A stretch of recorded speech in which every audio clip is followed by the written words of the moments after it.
WWE NXT presented another big night emanating from the Tsongas Center in Lowell, Massachusetts. NXT Battleground would see the end of the rivalry between Braun Breaker and Carmelo Hayes, as well as the crowning of a new NXT Women's Champion. Breaker's perspective changed when he lost the NXT Champion Carmelo Hayes. He refused to give the A Champion his grace, setting up a massive grudge match between the two young stars. Tiffany Stratton and Lyra Valkyria pulled off some upset victories on their way to the finals of the NXT Women's Championship tournament. They would fight for the first time ever for the gold.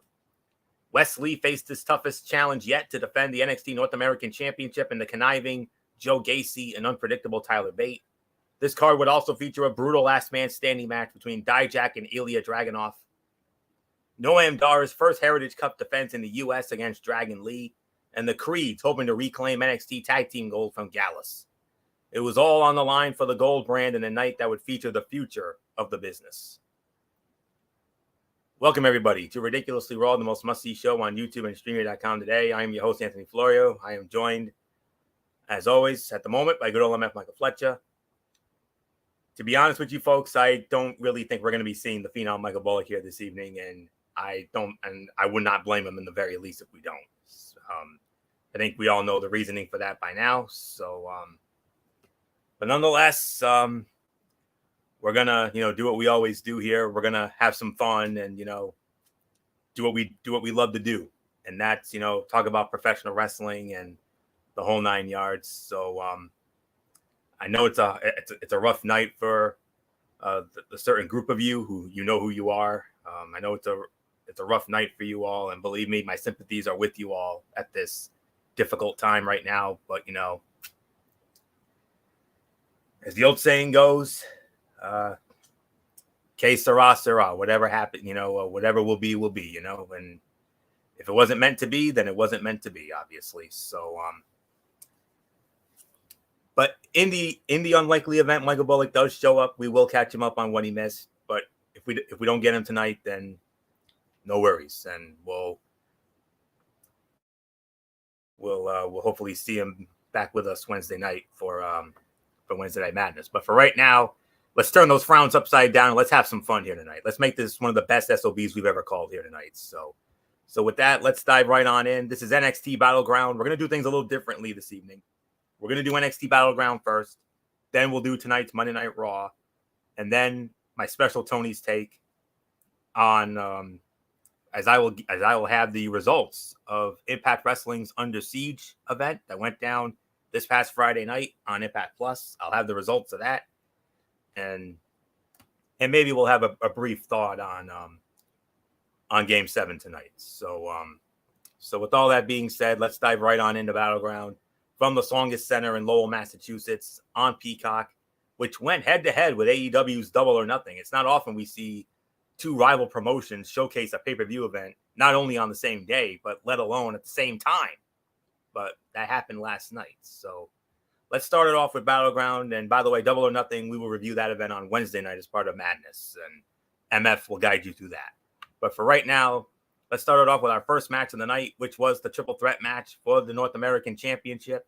The champion, Wes Lee, defending against Joe Gacy and Tyler Bate. Winner of the match in 11 minutes and 59 seconds. And still the NXT North American Champion, Wes Lee. This was a serious crowd pleaser to open the night. Lee has delivered at every premium live event as champion and adds another accolade to easily the best North American Championship reign in the title's history. The three men also did very well incorporating the story into the action, something NXT wrestlers can struggle with. Joe Gacy was a motivated opportunist, Tyler Bate was the athletic standout, and Wes Lee was once more the survivor, finding his openings to win. There is little left for Lee to prove with the title. However, it is still crucial the right man dethrones the North American champion. That moment cannot be rushed. It is always interesting to hear an outside crowd for NXT. The arena was only half filled, but this crowd was in right away cheering for Lee. Ava Raine was the only member of Schism to back up Joe Gacy in the match. Tyler Bate did an airplane spin on Joe Gacy while giving Lee a giant swing at the same time. Gacy locked Lee in the rings of Saturn, and it took multiple punches from Bate to get Gacy to break it. Gacy then sent Bate to the mat and locked him in the rings. Bate almost worked together with Gacy, but Lee ducked their rebound clotheslines to cause them to collide, then hit both with cardiac kicks for a pair of near falls. This win gave the North American champion the most successful defenses of any NXT North American champion in history.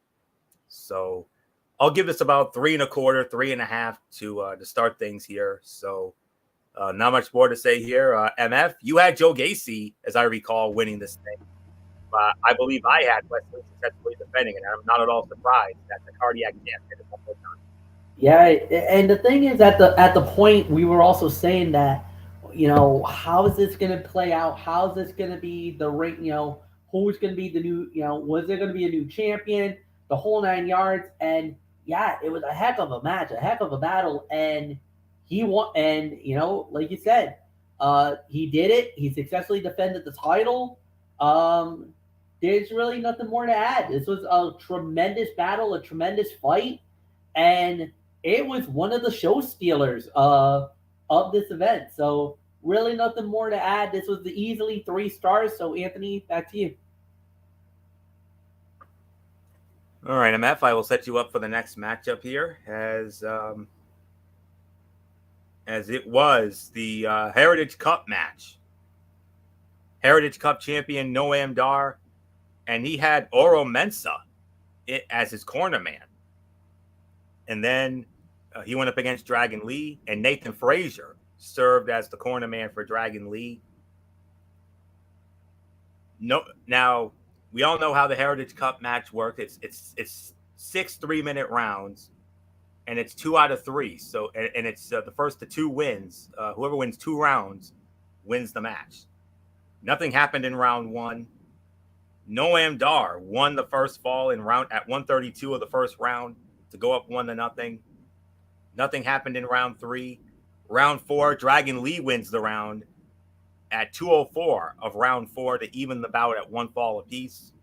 But then it was in the 5th round where Oro Mensah distracted the referee, and then Jakara Jackson distracts the referee, and then Lash Legend hits Dragon Lee with a metal bucket, and Noam Dar hit the Nova Roller. And at 2:15 of the 5th round, the winner of the match, and still the NXT Heritage Cup champion, it is Noam Dar. And it looks like we got a bit of a bit of a new faction here with Noam Dar, Oro Mensah, Jakara Jackson, and Lash Legend. Looks like we got a new stable in our midst. So MF, Noam Dar still the Heritage Cup champ. Honestly, okay. I haven't seen that many Heritage Cup fights, so this is I think this is like only my 2nd time I've actually got to see this, and it was all right for what it was worth. I kind of didn't like the overbook. I didn't like the interference. I kind of felt like they didn't really need to do that. I could give this like 2.5 stars. I thought it was a fine match. It solidifies Noam Dar. Now we know why he has held on to that cup for as long as he has. And for this crew, I don't know. I mean, it'll be interesting to see what they do in NXT now, but I'm not as over about it. This is one of those matches that unfortunately really didn't do anything for me. I'm not calling it the worst fight of the night because it's not, but it definitely was one of the worst of the night. I can only give this maybe 2.5, and that's kind of being generous. So, Florio, it's yours. Yeah, 2.5 to 3 on this. Dragon Lee and Noam Dar went all out in this one, and it did not always land. There were multiple sloppy spills that could have injured both men. The chemistry was not quite there. The rules of the match type were clear enough that it did not distract from the action, though the rounds format is inherently tough to pace out. Ultimately, it was the overbooking around the ring that made this less than the sum of its parts. These two could probably do better work together in a rematch. Dar seemingly has a new stable with Oro Mensah, Lash Legend, and Jakara Jackson. Hopefully, NXT has a clear plan for this oddly orchestrated group, and Dragon Lee lost more momentum for it, so it needs to be worth it. Mensah ran out to take the spot as Stars chief second after the first round went poorly for the Scottish Supernova. The Luchador came out firing in this match. The referee stopped him at the end of the first round from hitting a tope suicida. He finally hit it in the second round. The Scottish Supernova cheap shot Dragon Lee with a back elbow after the third round had ended. Noam Dar feigned that he did not hear the bell. Oro Mensah pushed the rope toward Dar to save the fall, and when Nathan Frazier got in his face for it, a brawl broke out that led to both of them getting ejected by the referee. And the Luchador spilled outside badly when he missed his second rope jump head scissors takedown. 2.5 to 3. Let's move on to the last man standing matchup. Ilya Dragunov squaring off against Dijak. Ilya Dragunov winning the match in 15 minutes and 54 seconds. You could easily make an argument that this was the fight of the night here. 4 to 4.25 stars. While the build for the feud was over the top, this was easily the match to watch going into the night. The two men delivered on that hype with a fast-paced, hardcore war. This was about as brutal and physical as WWE matches can get. This was genuinely one of the best matches WWE has produced all year, and it is by far NXT's match of the year so far. Both of these men are main roster stars that should get title runs soon, since the call-up is unlikely in the near future. Carmelo Hayes or Wes Lee versus Ilya Dragunov at the next NXT Premium Live event, which, oh, by the way, the Great American Bash is that next PLE, and it'll take place on Sunday night, July 30 in Cedar Park, Texas. So that's the next event. And that's going to kick off SummerSlam week, oh, by the way. So you're going to bookend it. You're going to start it with the Great American Bash and then end it with the SummerSlam. So nice little thing there. But regardless, like I said, whether Dragunov goes off against Carmelo Hayes for the NXT title or even Wes Lee for the North American title, if that happens at the Great American Bash, that would be the show stealer. Hard Justice pulled out a table, but as he was trying to set it up, the Czar ran through the table to uppercut Dijak. The Impact cut open Dijak. Dragunov DDT Dijak on the steel steps and then slammed the steps into his face in the corner. Finally, he trapped him under the steps to hit a coast-to-coast for 9. After a rough landing on a suplex, Hard Justice stood back up, delivering a battle cry matched by Dragunov. Dijak chokeslammed him under the apron for a 9 count. And then Dijak repeatedly smacked Dragunov with a kendo stick in the corner, continuing to demand he stand down. The stick broke before the Czar did. Fantastic match. 4 to 4.25 stars. You can easily call fight of the night on this. So there's not much more to say here. MF, Ilya Dragunov, outlasting the big guy Dijak in an incredible, wild and crazy last man standing match, doing so 15 minutes and 54 seconds. Yeah, this was fight of the night. I mean, this was absolutely freaking awesome. I loved it. I went nuts. Every match, every battle, every fight, it just got better and better and better. To me, like you said, 4.25, 4.5. It was freaking awesome. Everything that these two guys did was absolutely insanity. Nobody left anything, to say the very least. It was as good as it could have gotten. I enjoyed it. I loved it. Hats off to both men for giving us a match, a match of the year quality level. So there's nothing more to say. By far, this was the fight of the night. This was the best match, and there's really nothing more to add. So, yeah, Florio, it's yours. All right, and we move on to our next match. It was the battle for the NXT Tag Team Championship. The champions, the Gallus Boys, Mark Coffey and Wolfgang, with Joe Coffey in their corner, squaring off against the challengers and former NXT Tag Team Champions in their own right, the Creed Brothers, with Ivy Nile in their corner. Winners of the match in 9 minutes and 33 seconds, and still the NXT Tag Team Champions. It is the Gallus Boys. MF, Ava Raine getting involved, taking out Ivy Nile. And I think that distraction was long enough for the Gallus Boys to take advantage, and your boys are still the champs. Yeah, and you know what? I got to say, it was a good match. It was a solid fight. It could have been a lot more better in certain areas, but it just was not that. It was just unfortunately wasn't that night. It was an incredible matchup. It was an incredible fight, but at the end, it just didn't uh, go the way that they were hoping for, and that's fine. Sometimes not everything is going to go according to plan, and sometimes it does blow up in their faces. And unfortunately, this time around, it blew up. So, props to the Gallus boys for hanging in there, hanging tough. You knew it, and I knew it. That you know how I feel about Gallus. You know I love Wolfgang. You know I love Mark Coffey. They've been one of the biggest stars right now in wrestling, and what they have done was exactly what I thought they were going to do. They just handled their business, they handled what they needed to do, and they got the job done. Nothing more to say. Successful title defense. Congratulations to them. Well done, boys. Um, Nothing more to say. This was a 3-star fight, and Anthony, it's yours. Yeah, it was a fine match with a strong 3-minute burst of energy near the end. It started slow, but it exploded when Julius got the hot tag. The interference was a lame end to a match that was set up as the definitive battle between Gallus and the Creed brothers. Ivy Nile versus Ava Raine is a solid feud to build both women, except when it interferes with other matches. Once again, Wolfgang and Mark Coffey keep the NXT Tag Team Championships. This time, though, there is a clear follow-up match once Tony D'Angelo has dealt with his legal troubles. The family could be the team to end Gallus's reign.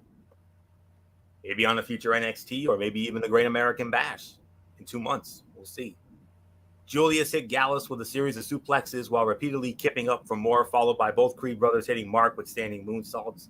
The two teams met in the middle for a brawl, which the referee finally gave up trying to control.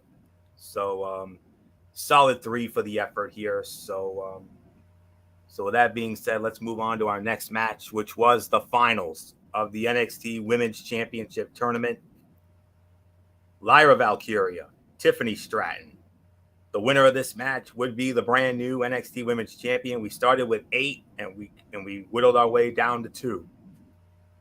And at the end of the night, the winner of the match and the new NXT Women's Champion in 16 minutes and 1 second, the center of the universe, Tiffany Stratton. Tiffany Stratton, your new NXT Women's Champion. Wow. Where do I start with this? In one of the longest women's matches NXT has produced in years, Lyra Valkyria and Tiffany Stratton performed at their absolute best. Valkyria did some serious work in this match, selling her knee injury. She sold a crowd that was much more behind Tiffany Stratton going in. This was a star-making moment for her, even more than Stratton as the underdog walking in.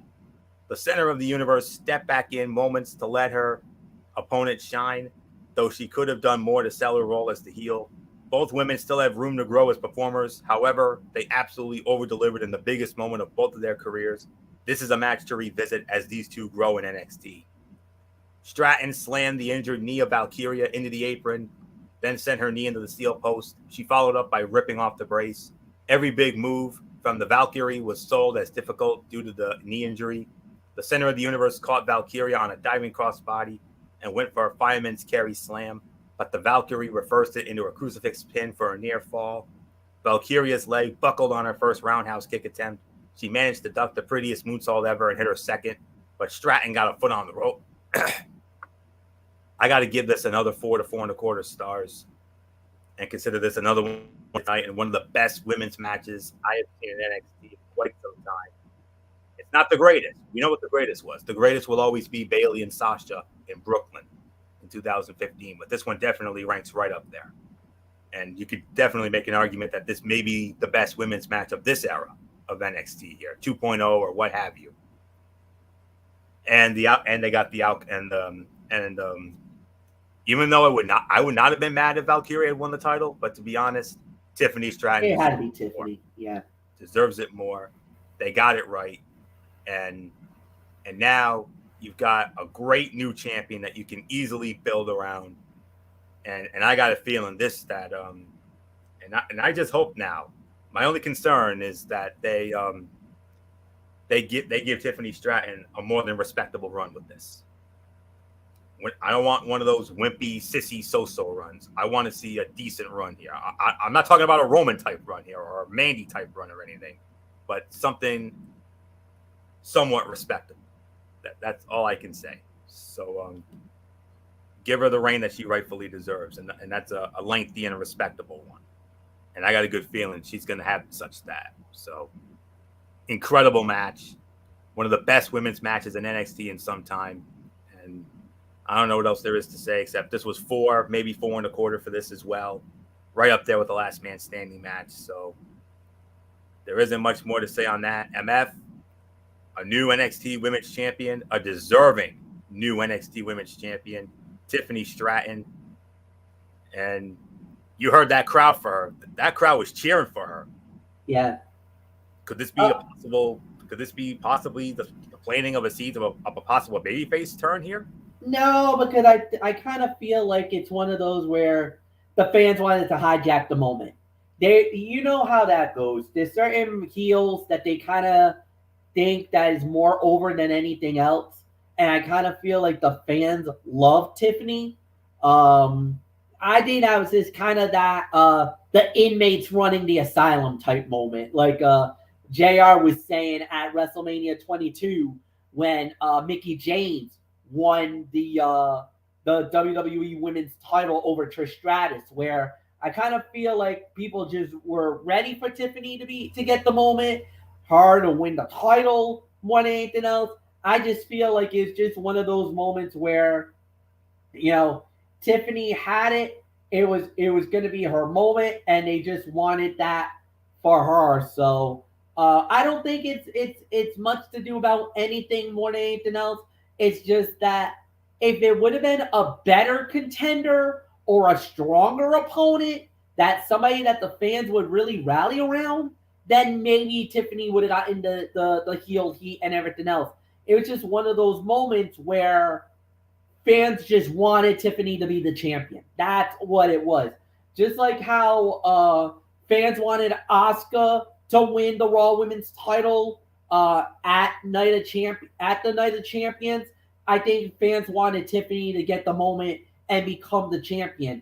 So that's, I think, more or less what we got there. I don't think there's any desire for Tiffany to be a baby face. I don't think they're gonna go down that route. Not yet, not now. But there are some people that are kind of bent down on Tiffany, which is a little unfair.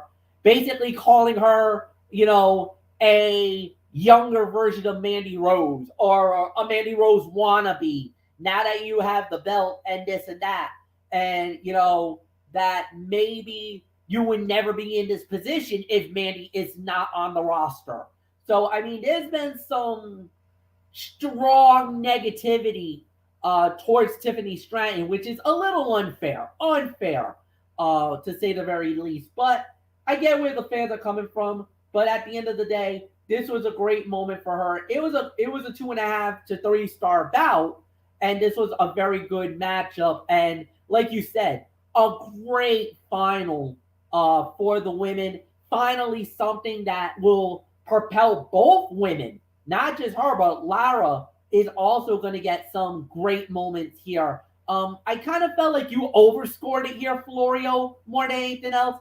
It was an excellent fight, but I can only go 3. I think going any more higher than 3, I think that's kind of wishful thinking. It's yours. Fair enough. And we move on now to the main event of the evening for the NXT Championship. The champion, Carmelo Hayes, along with Trick Williams, squaring off against the challenger and former NXT champion, Bron Breakker. The return match from Stand and Deliver. The winner of the match, 14 minutes and 14 seconds, and still the NXT champion, Carmelo Hayes. MF, Carmelo wins one for the home fans, the native of Framingham, Mass. Yeah, man. I remember, and you know what? The funny thing is, I know Carmelo Hayes. It took me a minute to think about him, but I've seen him in action. I remember him in the indie scene. He was in Beyond Wrestling. He was wrestling in that area, down in those, in in Beyond Wrestling when he was wrestling in Worcester. I remember him teaming up with Triplicious at the time. This was when Triplicious left RWA. This was after he became the double champion. And I remember he was working with this bright young new kid, and we didn't know much about him. And I got to see Carmelo Hayes right before my very eyes to become what he is today, the A champ, the NXT champion. And to think about from his road from wrestling in Rhode Island, wrestling in Massachusetts, to where he is today, I'm so proud of this guy and absolutely a treat to witness. I know all the RWA guys. I know all the guys from Beyond Wrestling, all the guys from the entire New England area, Rhode Island and Massachusetts. They love this kid. He is one of the stars right now. And for him to do what he's doing, to be that kind of a success story, that is absolutely beyond, like, it's like a pinch yourself type moment. I'm so proud of him. This was a great match as well. Not fight of the night, another 3.5 to 3 3/4. But man, there's really nothing more for me to add. Florio, it's all yours. Yeah. 3.5, 3 3/4. Braun Breaker is a proven power wrestler, but still struggles to deliver in these big main event spots. He and Mello had a hot crowd and a better story to tell. This did make round 2 better than round 1. However, it still was not the hoped for showstopper. The offense of both men does not clash. This led to multiple flat sequences where the A champion was pushing too hard to get in position for a big moment. Carmelo Hayes needs to move on to the top tier in-ring workers to deliver the main events for NXT that will get the brand on the map long term. The options are endless, though. Breaker's time in NXT may be nearing its end regardless of the WWE draft results. He needs a different stage and level of competition to truly test whether he is a top guy long term. Trick Williams gave Mello another big introduction for his latest title match. Breaker went for the Steiner recliner but jumped into the knees of Mello, followed by an impact DDT that got the A champion back in the match. Mello went for a springboard but ran into a spear for a shocking near fall. So 3.5, 3 3/4 for this. Overall, WWE NXT has delivered back-to-back pay-per-view premium live events that start hot, but end solid. This was a better show than Stand and Deliver, but it still showcased the inexperience of the roster. The main event was a fine TV bout, but it couldn't live up to matches like Ilya Dragunov versus Dijak or Wes Lee versus Joe Gacy versus Tyler Bate. The women outperformed the men in the back-to-back battle despite drastically different expectations for the bouts. Both Tiffany Stratton and Lyra Valkyria came out looking more like stars than they did coming in. It was an above-average show, particularly for its intention. NXT needed a big win with NXT Battleground and delivered a small but notable one. For those that give it a chance, they may be impressed. These shows are likely never going to get back to NXT TakeOver levels, but that is no longer the intention of the brand. The talent that walked into the show largely walked out as bigger stars, and that's a win. 7.5 is my rating for this. So not much more to say here. MF, your rating, and then we'll get into tonight's Raw. Yeah, 7.5. There's really nothing more to add there. So Florio, yeah, let's move on. All right. So with that, we move on now to the Monday Night Raw fallout from the Night of Champions. And here we go. Saturday's Night of Champions pay-per-view featured some big moments, including the crowning of a new champion, another title changing hands, and some significant storyline developments. Seth Rollins defeated AJ Styles to win the new World Heavyweight Championship. Bianca Belair was dethroned by Asuka after a monumental reign as Raw Women's Champion, and the Bloodline seemingly imploded when Jimmy Uso turned on Roman Reigns. Tonight's Raw dealt with all the fallout from the weekend's events as well as laid the groundwork for Money in the Bank at the O2 Arena in London on July 1st. Let's take a look at what went down during tonight's show. And we started it off with an in-ring segment as we welcomed the brand new World Heavyweight Champion, Seth freaking Rollins, to a hero's welcome, of course. And, of course, the obligatory "You Deserve It" chants and the song and the whole nine. And he was interrupted by the phenomenal AJ Styles. But we all thought AJ, like, is AJ going to pick another fight? Does AJ want a rematch? But no, they shook hands and they each respected other. But then another interruption, the Judgment Day. All four members of the Judgment Day: Finn Balor, Damian Priest, the SmackDown Women's Champion Rhea Ripley, and Dominic Mysterio. And then Seth freaking Rollins laid down the challenge: any two of you against me and AJ in the main event tonight. So that's really all there was to say on that. So as far as opening segments go, it was a little on the boring side because it didn't really accomplish anything. We'll probably see we obviously saw a match that came out of the segment, but it felt like they used the first 15 minutes of the show rather poorly, if I'm going to be honest with you. So, not going to really get too much into that, but we will address this, though. Our first Money in the Bank qualifying match. This is on the men's side. It was Ricochet squaring off against The Miz.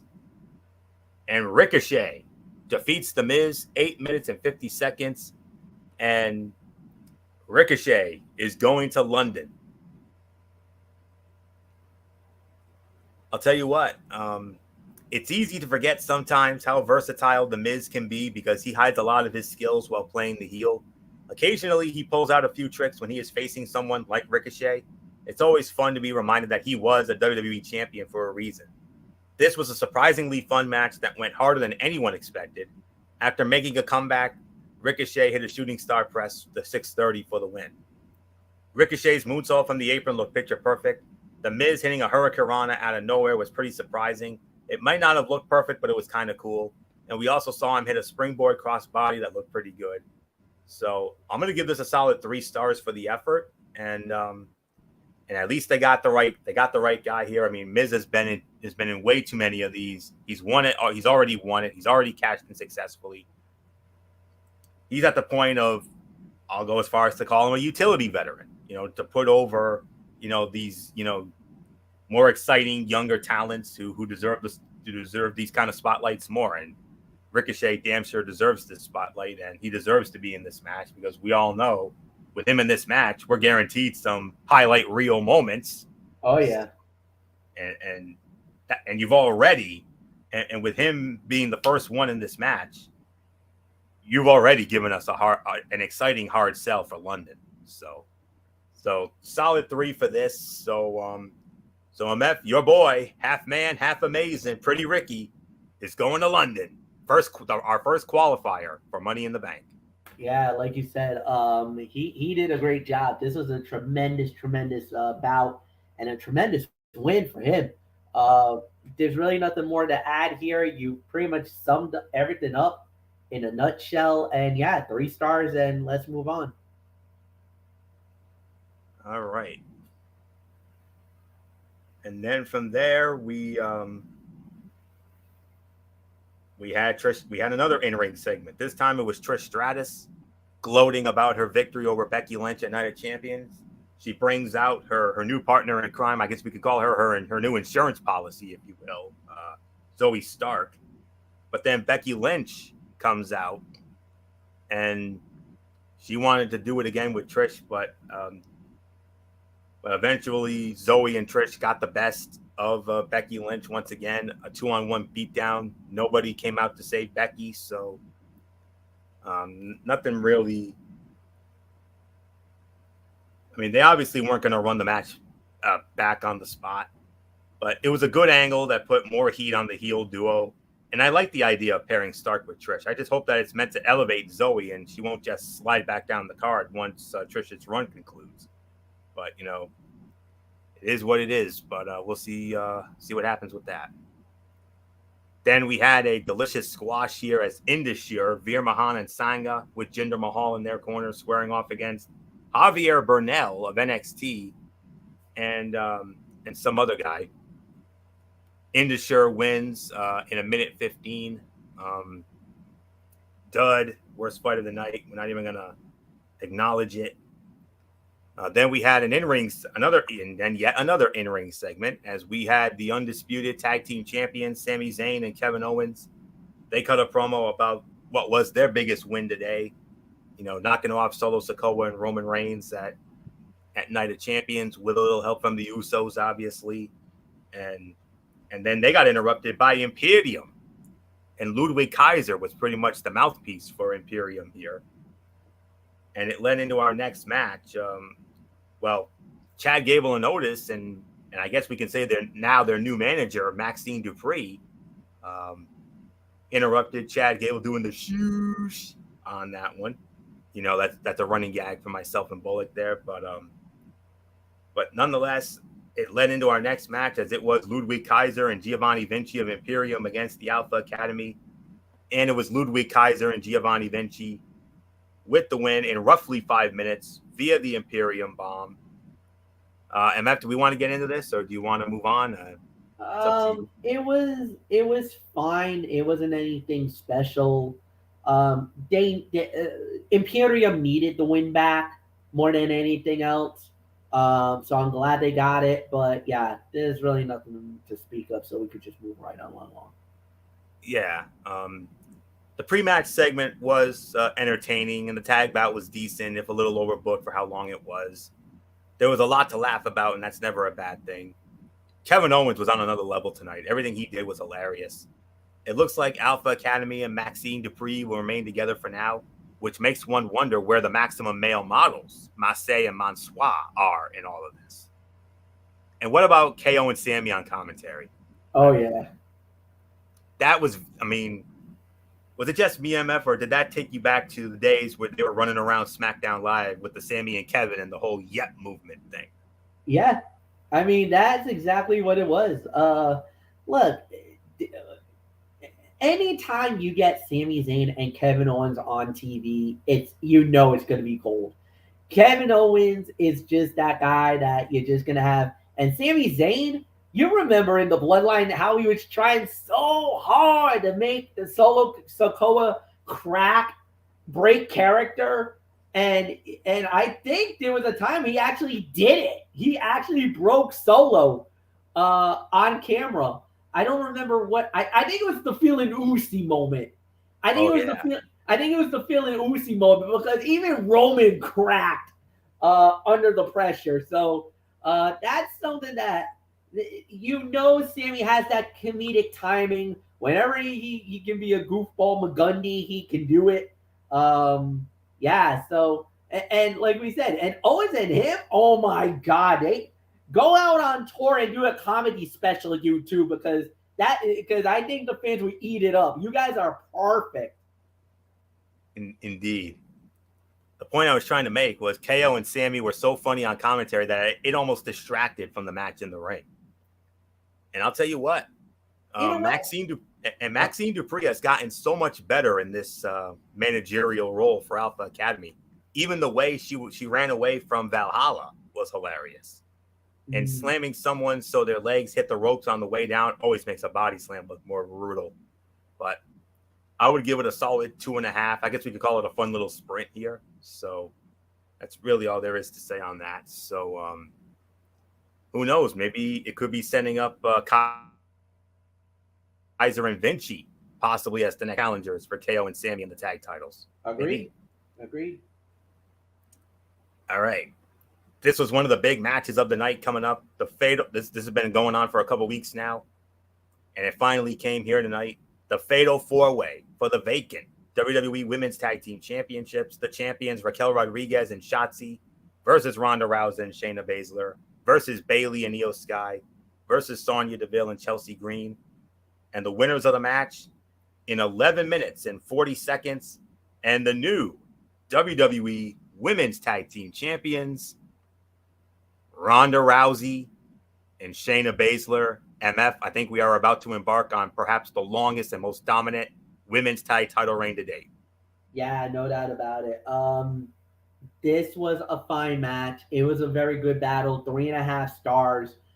Everybody played their roles really well, but the outcome was never in doubt.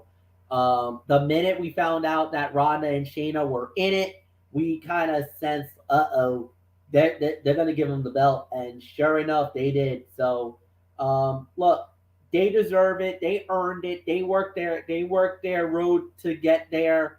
For Shayna, I believe this is her first title on the main roster, if I remember correctly. I know she's actually this is actually her third run as a women's tag team champion. Remember, she was a 2-time champion with Nia Jax. So this is the third. So the third time was the charm for her, but more importantly, for Ronda Rousey, she's a Triple Crown winner. Bingo. She got the SmackDown Women's title. She got the Raw Women's title. Now she got the WWE Women's Tag Team titles. It's a Triple Crown for the baddest woman on the planet. She did it. She pulled it off. Congratulations to her for that. And as far as Shayna Baszler goes, like I said, Lady Luck, third time the charm as tag team champion. So I mean, it was as good as you could have gotten. Solid matchup, 3.5 stars. History made, unprecedented crowning, as Ronda Rousey and Shayna Baszler are now the champions. And like you said, they are. I don't know what that number is for the longest reign for the WWE Women's Tag Team titles, but let me tell you, man, with these two now on top, it's gonna be it could be almost impossible for somebody to break that record. So yeah, that record could be we'll see. So it's yours. Well, as I always say, according to my research here, I just gotta it. I'm just trying to, just want to make sure I have the right number here. The longest actually belonged to Asuka and Kairi Sane, the Kabuki Warriors. Hell in a Cell 2019, and then WrestleMania 36 in the Performance Center. So it was right around 171, 172 days.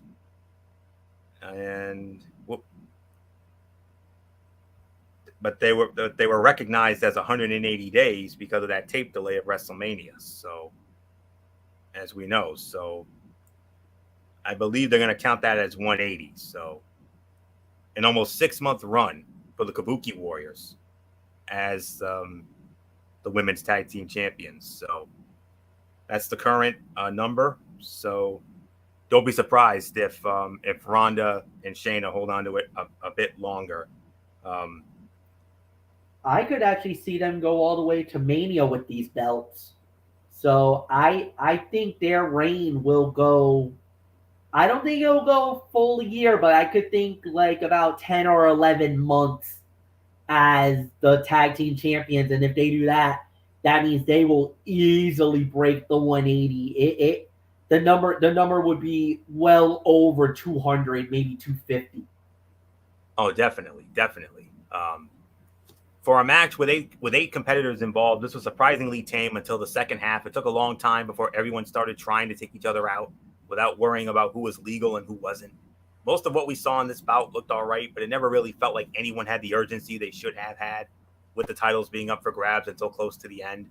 Shotzi attempted a senton from the top, but Ronda caught her in an armbar and made her tap out to win the women's tag team titles. Shotzi's tope suicida through Raquel's legs always looks cool. The way Shayna stomps on people's elbow will always be one of those spots that makes people cringe. Yours truly is one of them, especially since she has actually broken somebody's arm that way. Looking at you, Indy Hartwell. I'm just saying. and Bailey's elbow drop to Ronda was perfectly timed. 3 1/4, 3.5. That's the rating for this, and they got this one right. They got it right, and now we could be looking at what I believe will be the most dominant women's tag team title run since those titles came into inception about four plus years ago. So no doubt about that. J.D. McDonough squaring off against Dolph Ziggler, and and these men fought to a double count out in a minute. Disappointing. I mean, I thought these two were going to have something of a decent banger here, but no. This might have been somewhat effective at making J.D. McDonough appear to be dangerous, but that doesn't mean it was actually a good match. It was short and had no real winner. That's never an ideal way to end a match. And snapping a ring rope into somebody is such an underused defensive maneuver. This is a no rating. This is an NA. So that's really all there is to say on that. And then from there we had the American Nightmare, Cody Rhodes. He came out, and well, we all know the score. Cody Rhodes won, Brock Lesnar won. So it's a 1-1. So rubber match is coming.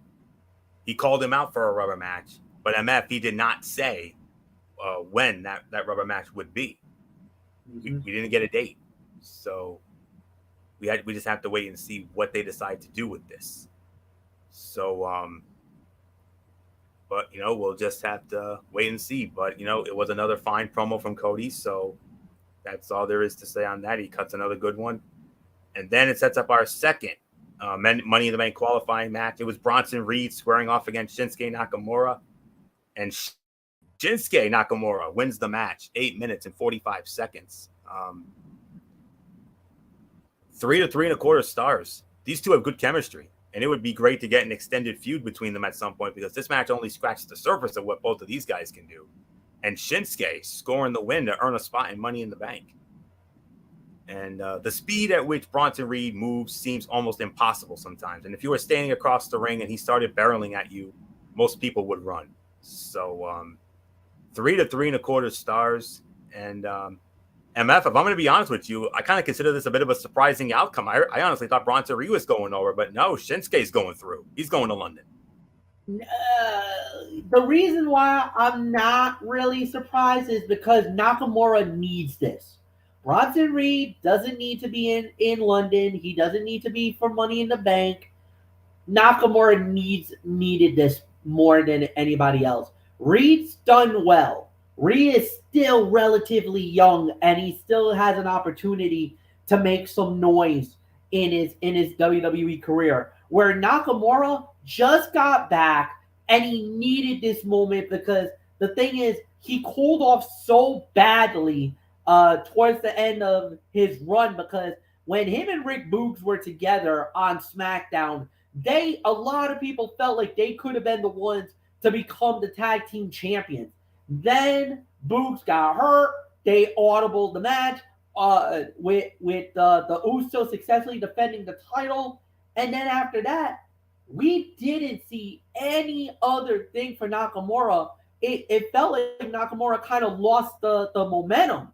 So they took him off TV. He shows up in Japan to fight against Great Muta. He won that match. And that was the start of basically a resurgence for Nakamura. So now he comes back, got a nice couple of wins. Now he's going to Money in the Bank. He needed this, Florio, more than anything else.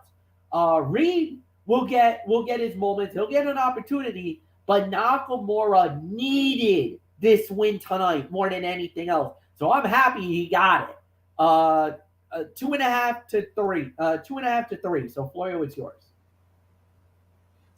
Yep. So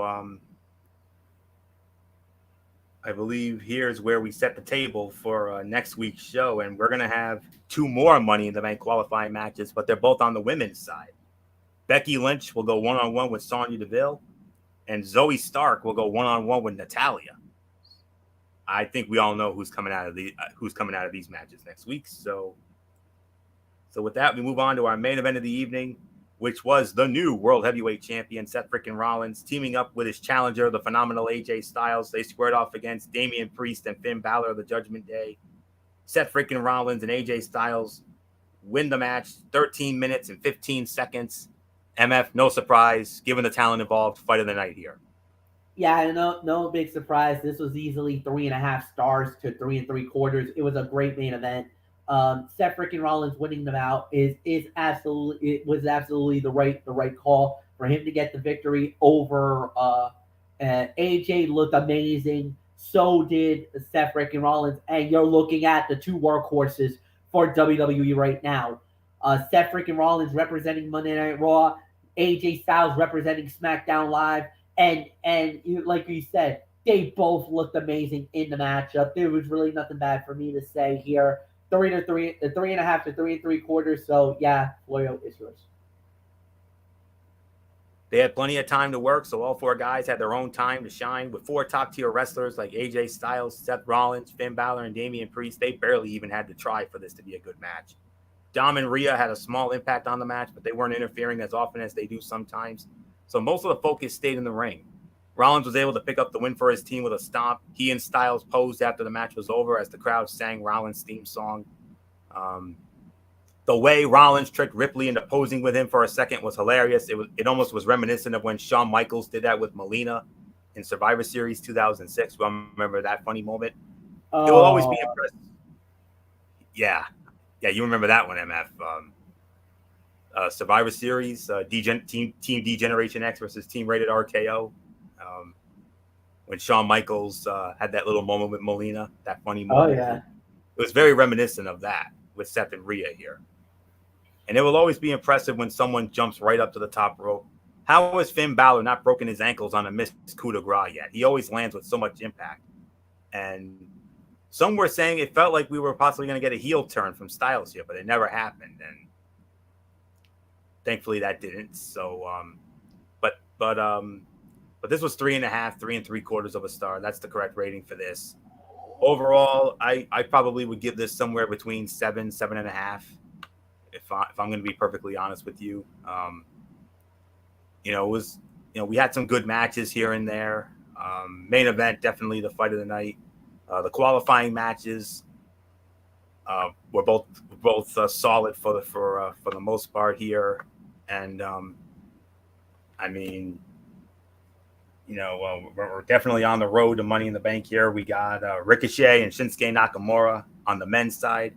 We'll find out who goes through on the women's side, although it's very likely that it's going to be Becky Lynch and Zoe Stark who go through on the women's side next week. So, we'll wait and find out. But a solid after Night of Champions Fallout edition of Raw here tonight. So I think about 7, maybe 7.5 is the right rating here. So MF, give us your rating, and then I'll give you a quick rundown of Under Siege. 7 out of 10. I thought they did a really good job with it. Nothing more to say. Floyo, what's yours? All right, let's get into Impact Wrestling Under Siege.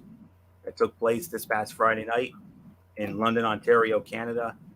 And I'm not going to give you a full review. I am going to, however, give you the results of the event from the Western Fair District Agriplex in London, Ontario, Canada this past Friday night. And here we are.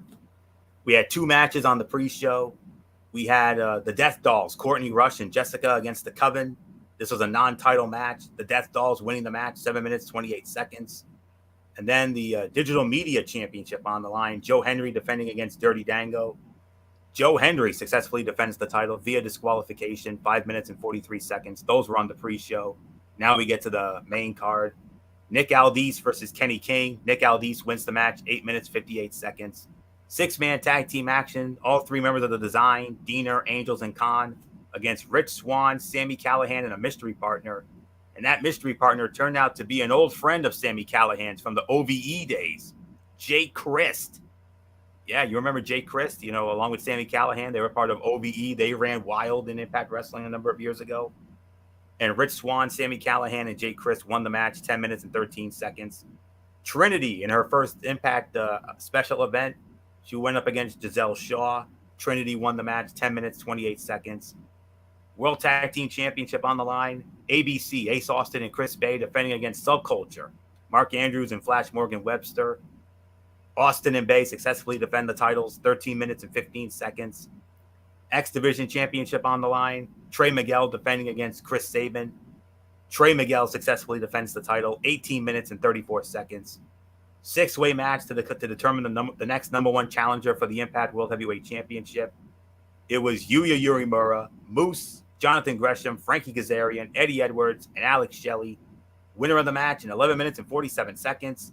Alex Shelley gets the golden ticket. Alex Shelley will challenge for the World Heavyweight Championship at the next event. I'll get to that in a minute. The last chance match for the Knockouts World Championship. Deonna Purrazzo defending the title against Jordynne Grace. If Jordynne Grace loses, she could no longer challenge for the title as long as Purrazzo holds it. And unfortunately, that is the case. Deonna Purrazzo successfully defended the title, 13 minutes and 23 seconds. Jordynne Grace no longer can challenge for the Impact Knockouts Championship. And rightfully so, because the word going around the rumor mill is that Jordynne Grace is finishing up with Impact Wrestling. So that's obviously why this went down. And then the main event of the evening, no disqualification match for the Impact World Heavyweight Championship. Steve Maclin defending against PCO. Winner of the match in 15 minutes and 44 seconds. And still the Impact World Heavyweight Champion, it is Steve Maclin. And Steve Maclin, no rest for the weary, because in a couple of weeks on Friday night, June 9th, at the next special event, Against All Odds, Steve Maclin will defend the Impact World Heavyweight Championship against Alex Shelley. So there's your main event right there. So that's under siege. And I'd be remiss if we didn't quickly acknowledge what happened tonight. Obviously, Michael Bullock is not here. So what we're going to do is, we're going to run it down real quick. Tonight was Game 7 of the Eastern Conference Finals with the Miami Heat and the Boston Celtics. The Boston Celtics looking to make history. Unfortunately, it did not happen. Just like those four other teams that were able to force a Game 7 despite being down 3-0, the Celtics with an absolute choke job here tonight. The Miami Heat defeat the Boston Celtics 103-84. Miami Heat finally putting away the Boston Celtics, going to the NBA Finals once again. And MF, I don't know what else there is to say, except if this wasn't a choke job tonight, tell me what was. Yeah, no. And the thing was, during the game, it was evenly matched. It looked really good, but Miami started to get the lead, and then the mistakes, the turnovers. Jason Tatum just couldn't hit any threes. Actually, him and Jaylen Brown just couldn't hit any threes in the game. It felt like it was the typical Boston game that you came accustomed to. If you live by the three, you were going to die by the three. Tonight, Boston died by the three-point hand because none of them were going down. They were making too many mistakes. They were making too many lapses where Jaylen Brown, who is one of the most reliable guys, had 9 turnovers. 9 Ouch. On his own. That is uncharacteristic of Jaylen Brown. Normally he is very, very, very sound, very, very good offensively, that he would not make those kind of mistakes. This was one of those nights where Butler was fine, but I think we all know who should have been the most valuable player of the Eastern Conference Finals. And Caleb no, Martin. It was not Caleb Martin. It was Caleb Martin. Caleb Martin single-handedly put the Miami Heat in the NBA Finals. Like, that's no ifs, no ands, no buts about it. Caleb Martin won the Eastern Conference title for the Miami Heat. Bam Adebayo was okay.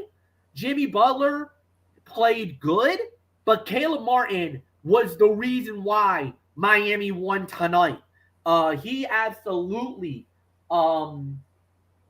did what he needed it to do, slammed the door, and got what they needed, and that was for them to get to the NBA Finals. So Obviously, Celtics fans are heartbroken. Celtics fans are devastated, and quite frankly, I don't blame them. I was gonna be a lot more harsher. Like honestly, I was about to go off and explode on Boston. And I'm not talking about the Celtics, but the Boston fan base as a whole. But I will not do that. I don't want to kick them while they're down right now. No, don't. I don't want to kick them while they're down right now. So I'm gonna be nice, and I'm gonna let that be. Obviously, you got to give credit where credit's due to the Boston Celtics for coming back from 0-3 down to at least get it to a game 7, because you know and I know I had them written off for dead at the very beginning of the series. I had Miami winning in 7, if you remember. So at least my prediction did actually come true. Not the way I thought it was going to happen, but I did call for Miami in 7, and I got that right. So I'll give myself a semi pat on the back, because I not only did I predict it right, but I also predicted the amount of games right. I called for 7 with the Miami Heat. You can go back to the archives because I did call it. I did. And I got this right. But at the end of the day, there's a lot that needs to be done during the offseason for the Boston Celtics. And there's going to be a lot of things that's going to be really interesting to watch. And I know a lot of people are a little upset and angry. And quite frankly, I don't blame you. And the thing is I don't know what it is about TD Garden, but think about it. Game 7, Bruins eliminated. Game 7, Celtics eliminated. There's something about that arena. I don't know what it is, but there's something about that arena where the home teams just do not come to play. But I can't say that about the Celtics, because remember, they did play Philly. That was a game 7, and that was at TD Garden, and they won that game. So I can't say that is completely out, but there is something there. There is something that needs to be addressed. But at the end of the day, the right team won. Miami, deservedly so, deserves the right to go to the NBA Finals, because what they did was exactly what it needed to be done. They dominated. They played great. They handled their business. Yes, I know a lot of people are going to be like, oh, they should have finished it sooner. Hey, whatever the case may be, Miami did not lose their heads. They did not they didn't lose their heads. They didn't lose their focus or anything else. They could have easily folded. They easily could have folded. Going down, blowing that 3-0 lead, and everything was in the advantage of the Celtics.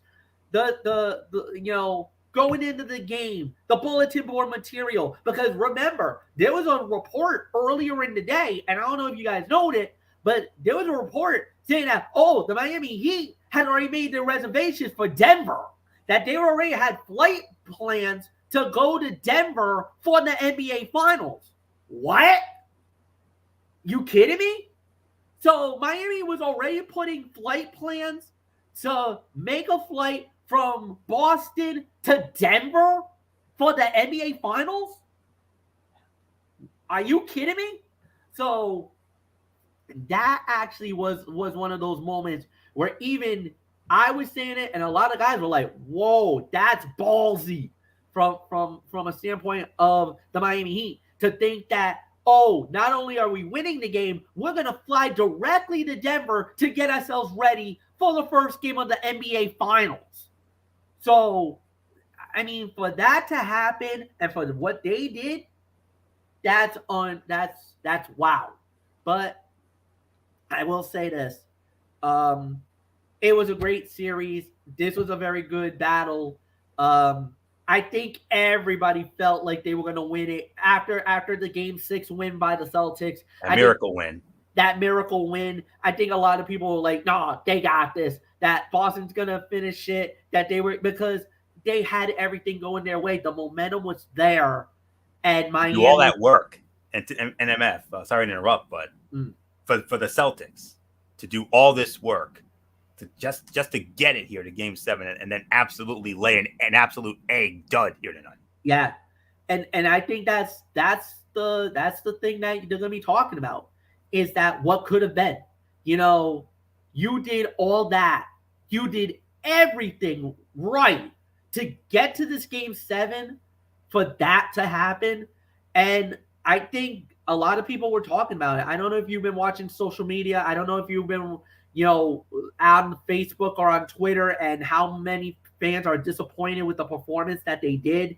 From Eric Carrier, Ryan Abedisian absolutely just went off on them, saying they had no heart, no passion, this or that. I'm not going to disagree with that. I'm definitely not going to disagree with what Ryan said. I thought he was pretty spot on with his comments. It really, really, really makes you wonder what could have been. But again, coulda, woulda, shoulda. There's really nothing more to add there, because we talk, to talk the talk and to walk the walk, you got to do both. And there was a lot of chirping. There was a lot of excitement from Celtics fans. The team just did not deliver. It did not resonate. And this is the end result. The Boston Celtics are going home, and the Miami Heat takes the Eastern Conference Championship trophy. And now they're 4 wins away from hoisting the Larry O'Brien for the fourth time in their franchise history. So we'll have to wait and see how that plays out. Game 1's going to be very interesting. Already, Vegas has already put the odds out. The Denver Nuggets is an overwhelming favorite in the NBA Finals. They got Denver as an overwhelming favorite going in. So that pretty much tells you everything you need to know. We'll get to preview the NBA Finals on Thursday night as far as TXN Sports World. Not only that, but we're also going to be previewing the Stanley Cup Final, because the Stanley Cup is now set, based off what we just saw here tonight on with the Vegas Golden Knights, just absolutely basically in I'll say it like this, just as the Vegas Golden Knights, they were on the verge of choking away a lead. They were up 3-0. They lost they lost Game 5, but they did not lose Game 6.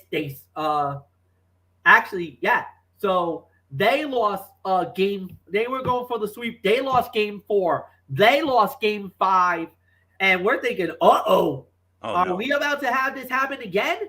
Nope. Not tonight. This time around, Vegas was playing mad. They knew what was at stake. They knew what was going on, and Vegas slapped them. They slapped the Stars right out. The lights went out in Dallas. 6-0. Very fast, very quick. 6-0 beat down. Hill stood on his head for the shutout. And yeah, Jack Eichel and them boys, they're going to the final.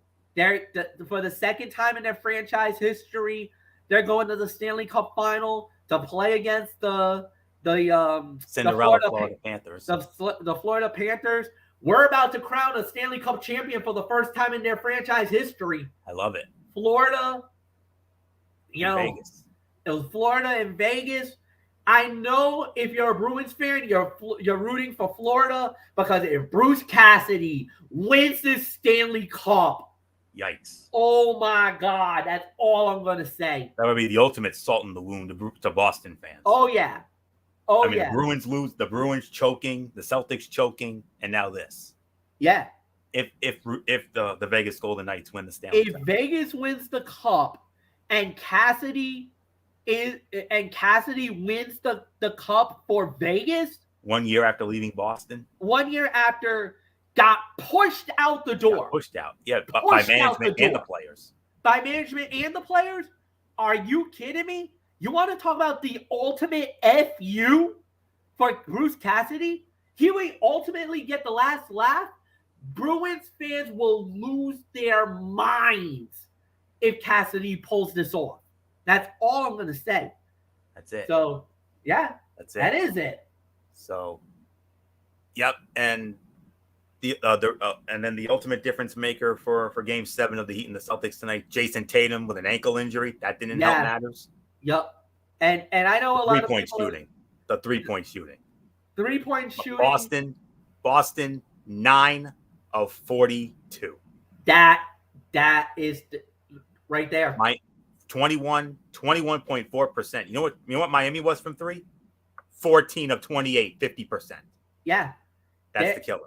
And the thing is, like I said, Boston lives by the 3 and they die by the 3. If and I'll openly admit this, if half of those 42 that Boston jacked up would have gone in, we'd be talking about the Boston Celtics right now completing the comeback and going to the NBA Finals. We would. But the thing was, they live by the 3, they die by the 3, and that is not how you're going to win a championship. It's great to get it through the regular season. It's great to get to where you got. But if you jack up that many threes and only hit 9, you're not winning anything. I don't care who you are or what team you are. You're not winning the championship that way. Defensively, there was a collapse. They got to do so much turnover with this upcoming season. Mazzulla should be the coach. Look, I know a lot of people are going to come down on Joe Mazzulla. And you know what? And even I was coming down on Mazzulla early on. So I know there's going to be some people that are going to rant and rave and say that this guy's not the coach. He shouldn't be the coach. And you know what? You could probably get a better head coach out there. And there are some coaches out there. There are. One's off the board. Nick Nurse is off the board. He's going to Philadelphia. But the head coach from Phoenix, he's still out there. You could get Mike Budenholzer. He's still out there.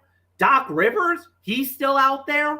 So, I mean, there's some coaches that Boston can get.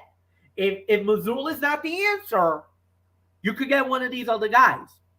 So, I mean, I kind of felt like Boston, and I'll openly admit it, despite what happened for what Ime Udoka might have done or what was supposedly alleged he did, I don't know if he should have lost his job. Honestly. I don't know if he should have lost his job. Now, that's another discussion for another day. That's for another time and another place. But, yeah. Unfortunate end to what was a very promising season for the Boston Celtics. And a great run as well. I mean,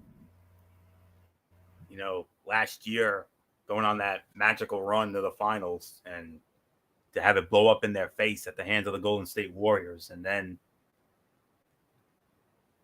May 29th proves to be the difference again, this particular date.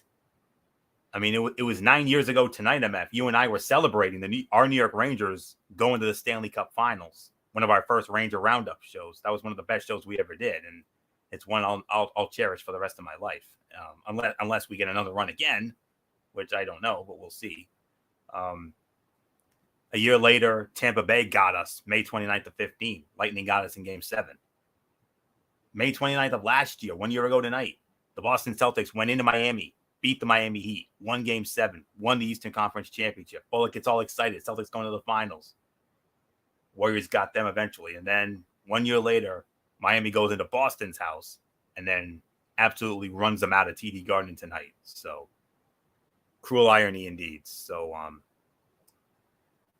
that will unfortunately bring an end to the Celtics chat, obviously, even though our main personality for that wasn't here tonight, but we certainly don't blame him. He's got to be beyond gutted right about now, and I don't blame him one bit if he didn't want to be on this show tonight.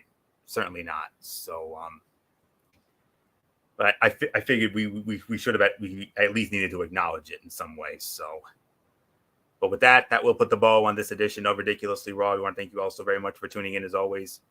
MF, I'm sure it's the same time for the shows as usual. I'm sure. So, yes, no changes to the shows. Okay. All right. Wednesday night, 10:30, Wednesday Night Madness. That's when we'll next be with you. MF, you'll have that on your channel, BraceFan 95. AEW Double or Nothing. The final pay-per-view of the weekend. We'll review that on Wednesday night. We'll also get into NXT and AEW Dynamite. Thursday night, TXN Sports World, small docket. We will start with our preview of the NBA Finals with the Miami Heat and the Denver Nuggets. We'll also preview Week 8, the next week of the USFL. And then in the main event, we will preview the Stanley Cup Finals. Of course, in the NBA Finals, we all know it's now official. It will now be the Miami Heat squaring off against the Denver Nuggets. We got the next week of the USFL. And then in the main event, it'll be our preview of the Stanley Cup Finals with the Florida Panthers and the Vegas Golden Knights. That series will start in Vegas on Saturday night. So unless anything else comes up, we'll add it. But for right now, those are the 3 selling points for TXN Sports World Thursday night. And then Friday, we got the Cerebral Smack Talk at 11 with MF, as it will be Friday Night SmackDown, and it will be AEW Rampage. And then we do it all again next Monday night for Ridiculously Raw, as we are now on the road to London and Money in the Bank. So that's it. So until Wednesday night for Wednesday Night Madness, it's Anthony Florio here for good old MF Michael Fletcher, and in spirit, the Phenom Michael Bullock, and of course, always and forever, the First Lady Dee Dee Woodson. You know the routine, everybody. Thumbs up. Talk to you later. Yeah. Throw it up, Fortune 4 style. Bye for now, my friends. God bless. Be good to each other. Have a blessed couple of days. And until Wednesday night for Wednesday Night Madness, you've been watching Ridiculously Raw right here on Zone 25 on YouTube and Streamy.com. And remember, my friends, no matter what anyone tells you beyond anything else, and especially after what we saw in Boston tonight, wrestling and sports actually can indeed be actually real. For everybody who's been a part of this one, for now, Anthony Florio, so long. Bye, everybody. Bye.